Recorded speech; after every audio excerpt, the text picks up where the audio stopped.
The grim story of how some seedy, high-profile BBC presenter paid a 17-year-old 35 grand for sexually explicit photos has dragged on for days now, with the BBC burying its head in the sand. We've had nothing but a wall of silence from the BBC about this predatory deviant, and it's no surprise, is it?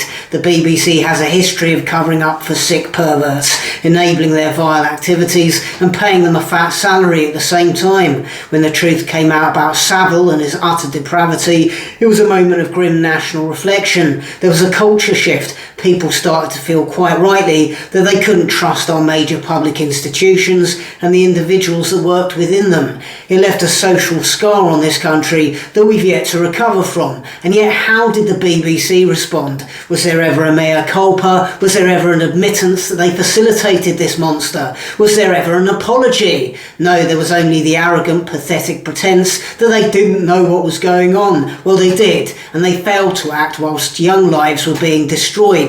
And nothing has changed. No one working at the BBC has the backbone or personal integrity to stick their heads above the parapet, tell the truth and stand up for what's right. None of them has enough honour and personal ethics about them to risk their own livelihood by outing the loathsome predator who works amongst them.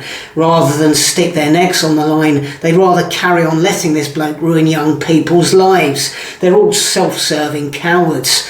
What if it was their drug-addicted child being financially exploited for sexual images? Would they speak out then? I would imagine huge numbers of people working at the BBC and in TV generally know exactly who this guy is. But as has happened so many times in the past, these people turn a blind eye to wrongdoing because they're worried it might affect their career. They're worried they might be taken to court.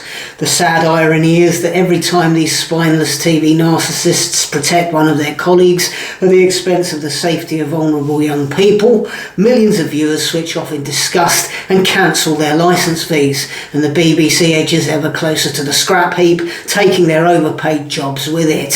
Every time these BBC stooges fail in their moral duty, it's an act of self-sabotage, and karma is coming for them. Please do like and subscribe, and for early access to all my content, support me on Patreon by following the link below this video. I'm doing some live stand-up dates this month, Swansea and Swindon. Again, you can find the ticket link underneath this video. Thanks for watching.